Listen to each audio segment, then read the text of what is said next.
Estamos en el estudio de la Palabra de Dios, en Romanos capítulo 12, versículo 3. El título del mensaje de hoy es El rompecabezas tiene un diseñador. Déjeme contarle como introducción que en el año 1760 Juan Spielberg creó el primer rompecabezas. Él era un cartógrafo londinense que también se dedicaba a hacer grabaciones en metales y madera. La idea del rompecabezas se le ocurrió cuando, en una oportunidad, pegó un planisferio a una pieza de madera y luego, con una sierra, comenzó a cortar cada país, creando así distintas piezas. Su plan era hacer una herramienta educativa para que los chicos se divirtieran estudiando geografía. Ya para mediados del siglo XIX, los rompecabezas se habían tornado muy populares, esto con la ayuda de las fotografías. Los avances en métodos de impresión permitió que los precios bajaran y la demanda aumentara. En la actualidad, cientos de miles de rompecabezas se crean por año tomando una foto y montándola a un cartón.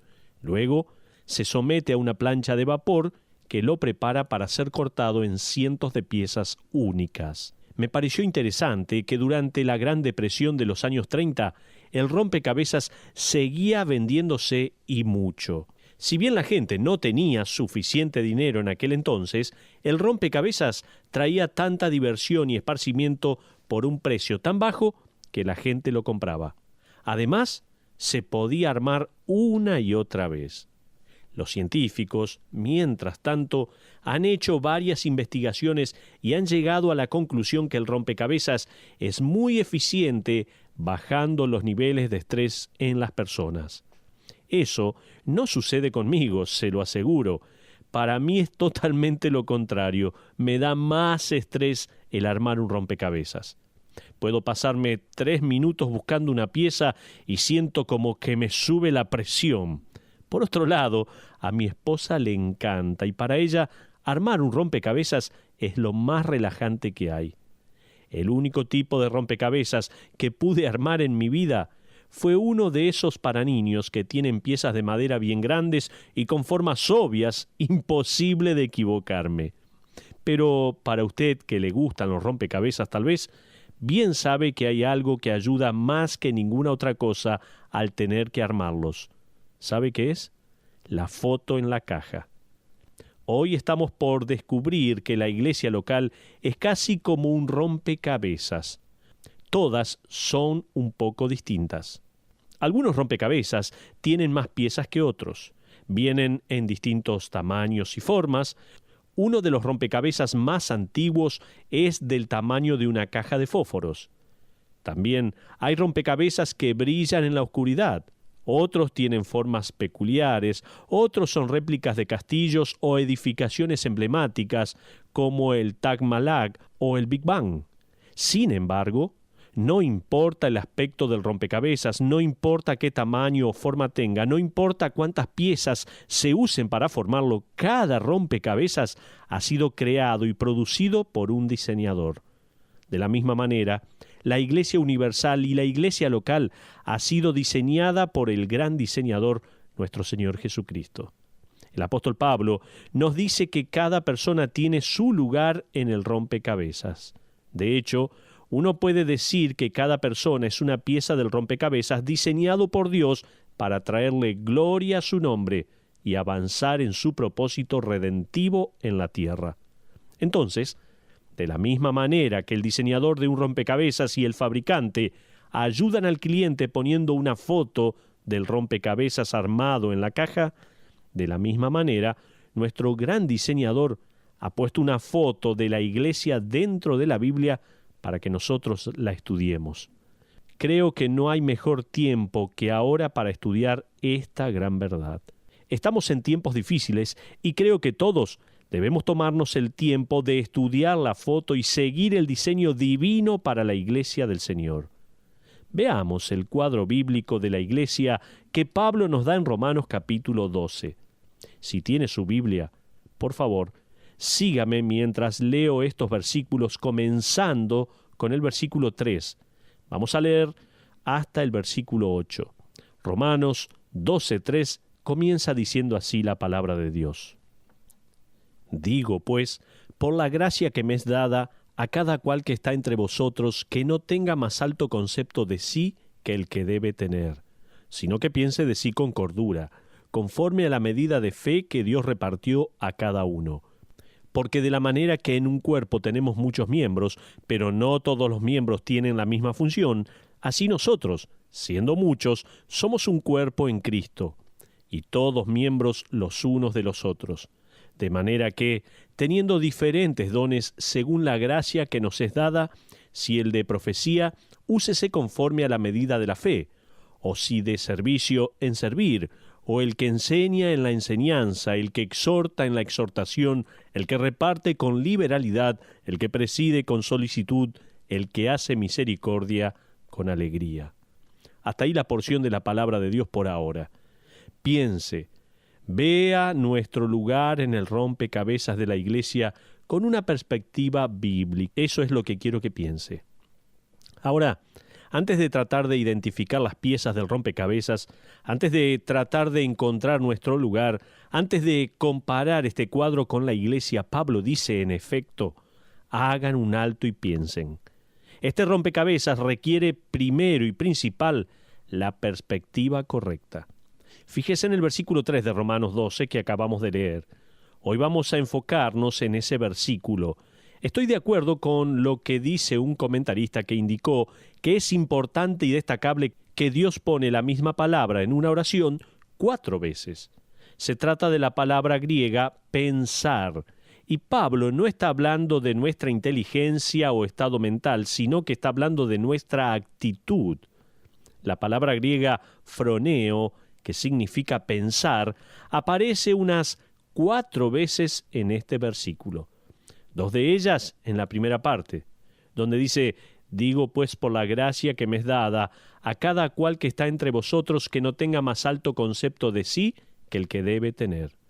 Antes de darnos alguna información en cuanto a las piezas del rompecabezas, se nos advierte que debemos ajustar nuestro pensar de manera que no pensemos que somos superiores a nadie, sino que tenemos que tener un concepto de servicio para con los demás. Pablo está diciéndole a la iglesia en Roma, ninguno en su rompecabezas es una prima donna. No hay supremos o peces gordos en el cuerpo de Cristo. Entonces Pablo, antes de darnos alguna información en cuanto a los dones y su operación en la familia de la iglesia, nos advierte a todos que tomemos este tema con sensibilidad y humildad. El año pasado, me acuerdo, para Navidad, le compré a mi esposa un rompecabezas gigante. Mientras buscaba este rompecabezas en distintos negocios, y déjeme decirle que si bien vi muchísimos rompecabezas de todos los tamaños y estilos, no vi ninguno en la caja que dijera, advertencia, piense con cordura de sí mismo. De no ser así, jamás podrá resolver este rompecabezas. Tampoco dice, no intente resolver este rompecabezas si no tiene humildad. No. Los rompecabezas tienen una forma especial de humillarme. Si no comienzo humillado, me humillo a mitad de camino.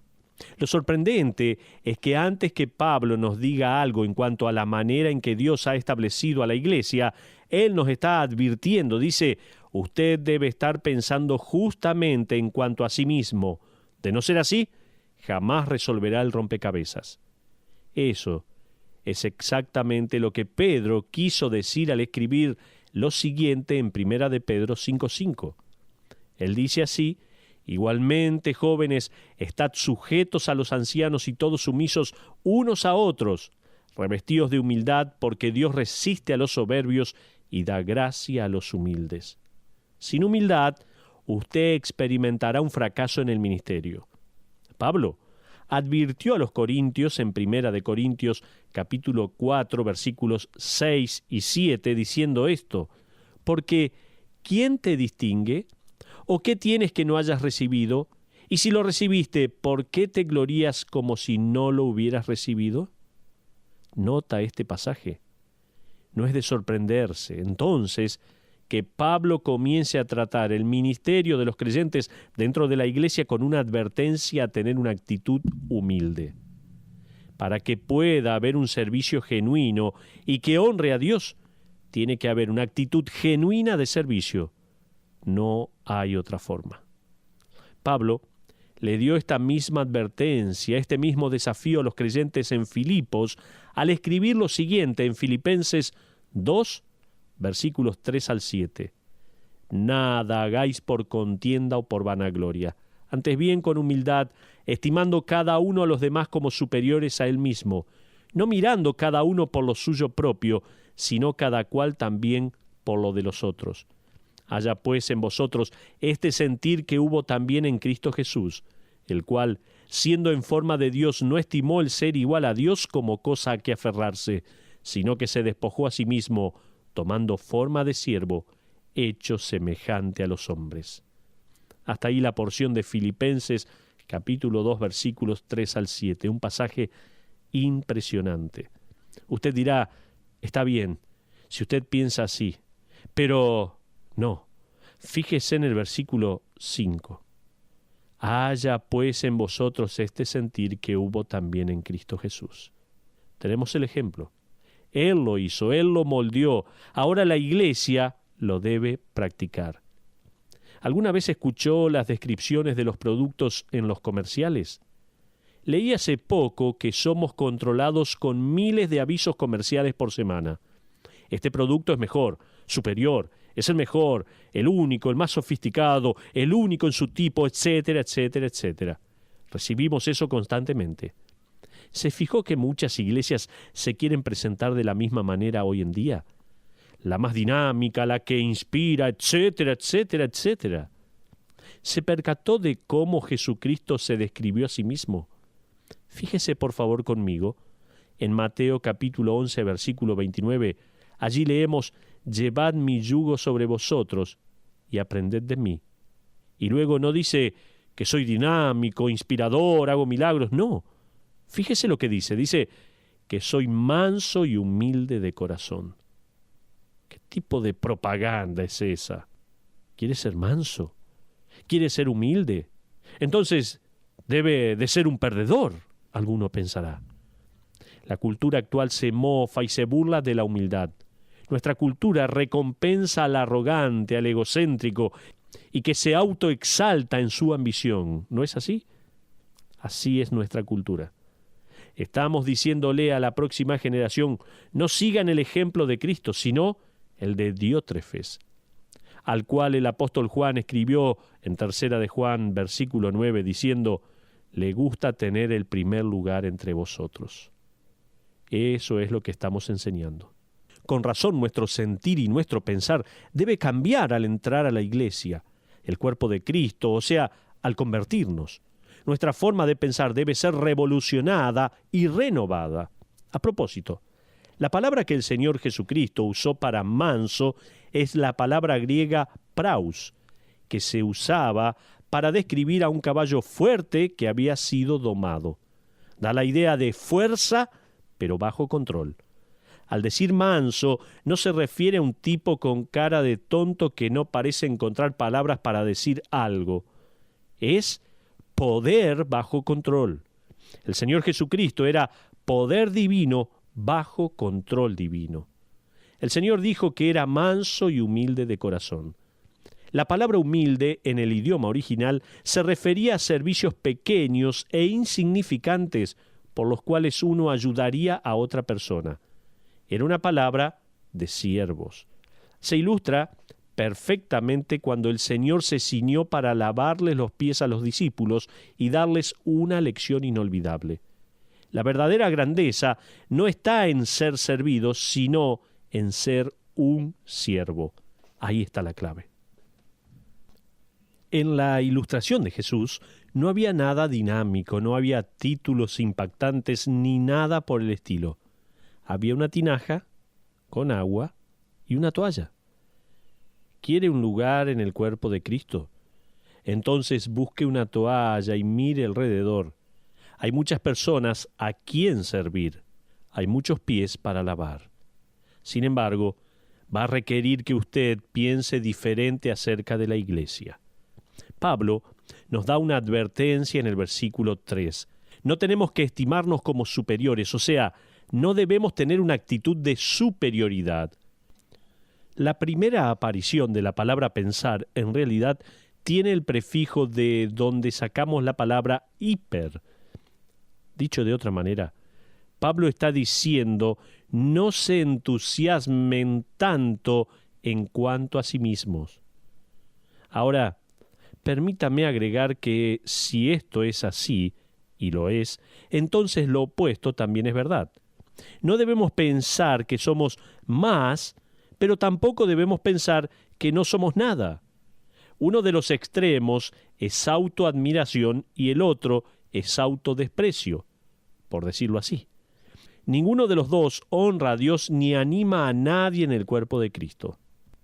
Estoy de acuerdo con lo que dice Graham Scroggie, un maravilloso expositor inglés. Él escribió hace unos 50 años atrás, en su libro titulado Salvación y Comportamiento, estas palabras. Preste atención, por favor. Graham decía, el admirarse a uno mismo es un engaño y demuestra orgullo.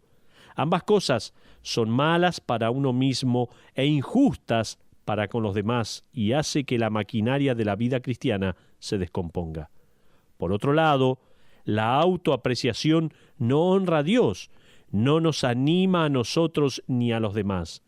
La persona que se estima más de lo que debe va a intentar hacer lo que no puede hacer. La persona que no se sobreestima no va a intentar hacer lo que sí puede hacer y de esta manera, en ambos casos, la labor queda sin hacer. Hasta ahí lo que decía Graham. No debemos andar diciendo soy bueno en todo o no soy bueno para nada. No. Ninguna de las dos formas de pensar va a edificar el cuerpo de Cristo ni va a hacer avanzar la causa de su iglesia. Entonces, pensamos, ¿cuál es la solución? Puede que usted espere que Pablo nos diga que nos dejemos de pensar en nosotros mismos de una vez por todas. Sin embargo, créalo o no, la solución que Pablo nos provee no es pensar menos en nosotros mismos. Su solución es que comencemos a pensar bíblicamente acerca de nosotros mismos. Él escribe lo siguiente en el versículo 3. A cada cual que está entre vosotros, que no tenga más alto concepto de sí que el que debe tener, sino que piense de sí con cordura. La palabra cordura, nuevamente en el griego, es una palabra compuesta que incluye la palabra pensar. Entonces, Pablo nos está diciendo que pensemos de nosotros mismos con cordura, que nos estimemos con cordura. Eso significa guardar la medida adecuada, no ir más allá de los límites, ser razonable y sensible en cuanto a uno mismo. En otras palabras, pensar dentro de los límites bíblicos nos va a ayudar a considerarnos balanceadamente. Pero, ¿qué dice la Biblia acerca de nuestro lugar en el rompecabezas de la iglesia? ¿Qué dice? ¿Qué dice la Biblia acerca de nosotros? Hay dos cosas en Romanos 12:3 que se relacionan directamente en ayudarnos a encontrar un lugar en el rompecabezas.